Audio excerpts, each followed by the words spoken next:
E allora parlavamo del messaggio del Presidente della Repubblica Napolitano sul dramma delle carceri. Napolitano ha chiesto rimedi straordinari, in primis indulto e amnistia, ma subito il messaggio del Presidente ha suscitato polemiche. C'è un intervento dei 5 Stelle che accusano vuole salvare Berlusconi e il PD dice atti di clemenza sì, ma non per reati fiscali. Ma insomma anche qui la battaglia è assolutamente accesa. C'è una dichiarazione della Cancellieri che dice: per il Cavaliere falsa idea, decide il Parlamento che non ha mai toccato i reati finanziari. Insomma un altro elemento su cui dibattere. Ma allora di questo e soprattutto della dinamiche interna al PDL noi vogliamo parlare con l'onorevole Giancarlo Galan, deputato PDL, presidente della Commissione Cultura. Buonasera. Buonasera, eccomi qui. Ecco, onorevole, allora partiamo un po' dalla questione di fondo di queste ore. Il PDL rischia la scissione? Credo di no,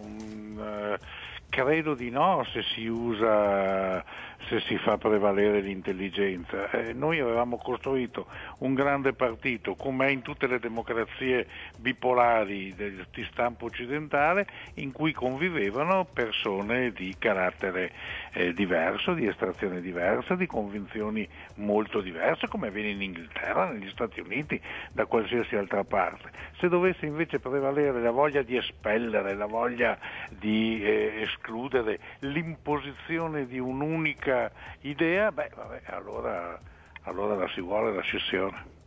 Senta onorevole, lei era tra coloro che erano favorevoli a staccare la spina al governo Letta? Io sono favorevole comunque, sempre, e lo sono anche oggi, a una chiarezza. C'è chi vince le elezioni e va al governo e governa. E c'è chi le perde e fa l'opposizione. Sono due ruoli altrettanto nobili dai quali si costruisce il destino del proprio paese. Sì. Quindi io sono e la conseguenza di questo? Cioè nel senso il PDL non ha vinto le elezioni, quindi per lei il posto giusto era andare all'opposizione? Però non le ha vinte nessuno, però io sarei per ritornare, quindi questo spiega perché si è formato un governo anomalo di questo tipo, sì. E io sono per ritornare il più presto possibile a votare e quindi a una chiarezza sulla base dei principi del bipolarismo, quindi si torni a votare il più presto possibile. Sì. Senta, c'è chi dice che Silvio Berlusconi si è pentito di aver forzato fino all'ultimo per staccare appunto la spina al governo e che in qualche modo questo rischiava di porlo in un angolo. Coloro che lo hanno sollecitato in questa direzione dovrebbero pentirsi in queste ore? No, non si dovrebbe pentire nessuno. Questa vicenda però è stata condotta male, in modo difficilmente comprensibile dalla gente, ma anche da me stesso, non mi escludo mica.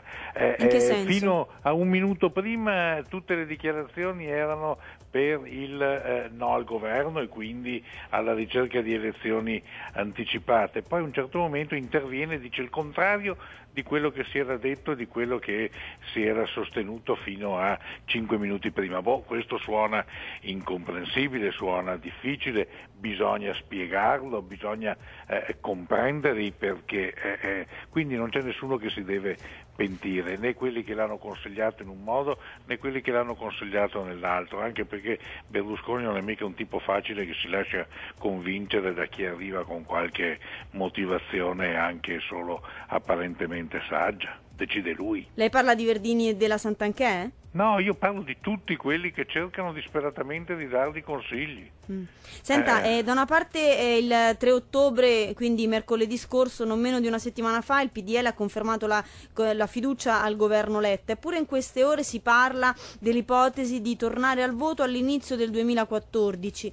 In questa eventualità, mettiamo che non si trovi un accordo, per esempio sulla legge di stabilità, lei sarebbe favorevole a tornare al voto all'inizio del prossimo anno? Io sono favorevole prima ad approvare la legge di stabilità, secondo a tornare a una chiarezza istituzionale il più possibile. Qui non c'è nessuno che sta in un angolo o che starebbe in un angolo.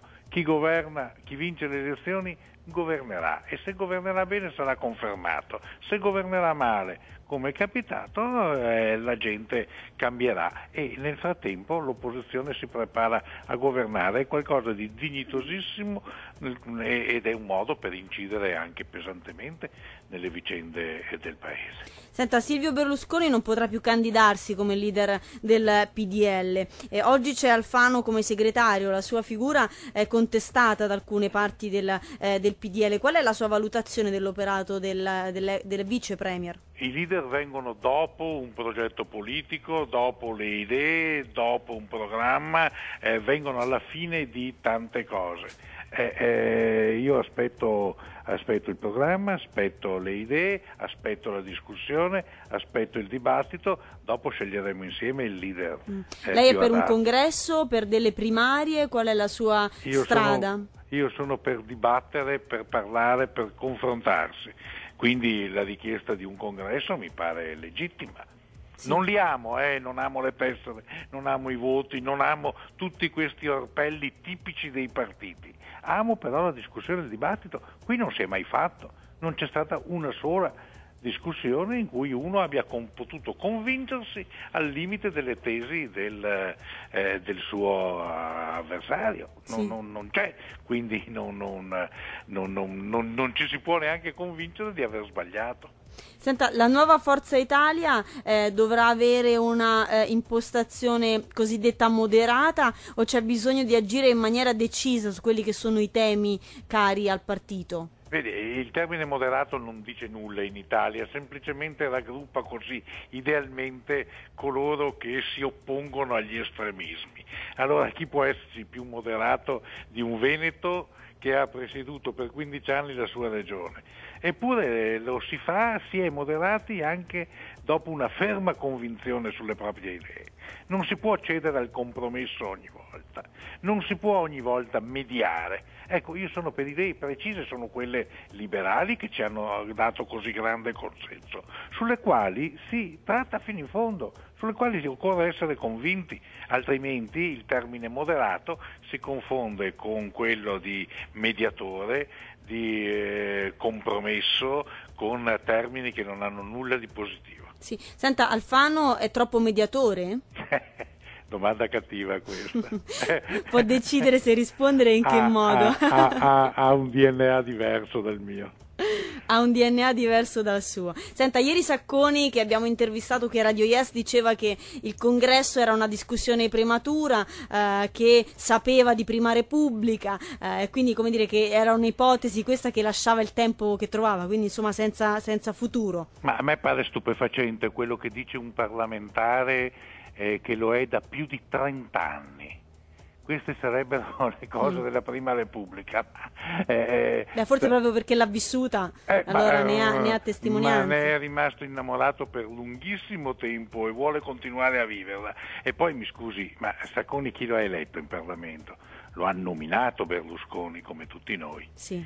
E qualche volta. E poi c'è un'altra cosa stupefacente in questa posizione, perché fino a ieri erano proprio i Sacconi e i Cicchitto a questi a chiedere congressi, a chiedere tessere, a chiedere le robe della Prima Repubblica. Adesso che sono là nominati pacifici e li chiede qualcun altro, non sono più di moda. Allora senta, adesso diventano da Prima Repubblica. Si pensa che andare al congresso vuol dire anche fare un po' la conta interna fra le diverse anime del PDL. Secondo lei qual è l'anima maggioritaria in questo momento? Qual è l'umore, il sentimento? L'anima maggioritaria è come sempre quella che crede di essere in linea con ciò che dice Berlusconi, perché ancora oggi è indiscutibilmente il capo, fra virgolette. Sì. Senta, però non si può credere che il PDL non pensi ad un dopo Berlusconi. Dico così perché nelle interviste che noi facciamo nessuno si pronuncia sul dopo Berlusconi, ed è comprensibile, però un po' per la condanna definitiva, un po' per la decadenza che potrebbe essere imminente, un po' anche per l'età personalità del vostro leader. In qualche modo un dibattito sul futuro ci deve per forza essere. Lei diceva Alfano non è vicino alle mie corde, chi altri potrebbe vedere? No, io non voglio fare nomi o altro, mi interessa il progetto e mi interessa il progetto di una Forza Italia che abbia le caratteristiche per cui quel partito è stato così amato dal popolo italiano, ha suscitato così tante speranze, è riuscito ad unire personalità diverse, è riuscito a includere esperienze anche contrastanti. Ecco, a me interessa quel progetto, dopo che a cappeggiare quel progetto ci sia l'uno o l'altro, capiterà, vedremo chi sarà più adatto in quel momento, è una cosa di secondaria importanza. Mi pare che chi lo sta gestendo in questo momento non sia su quella sintonia. Senta, un'ultima domanda, onorevole Galan, e poi dobbiamo salutarla. Il PDL nei sondaggi sarebbe sceso quasi fino al 20%, come risalire? Si meraviglia lei. Noi eravamo scesi prima delle elezioni a dicembre ben sotto il 20%, eravamo fra il 9 e l'11%. Ecco, io ho il timore che una conduzione come quella che si prospetta possa riportarci a quelle percentuali, e questo sarebbe per davvero tradire quello che abbiamo fatto in questi 20 anni. Insomma, staremo a vedere allora cosa accade. Grazie all'onorevole Giancarlo Galan, deputato PDL. Buonasera, arrivederci. Arrivederci. Buon lavoro.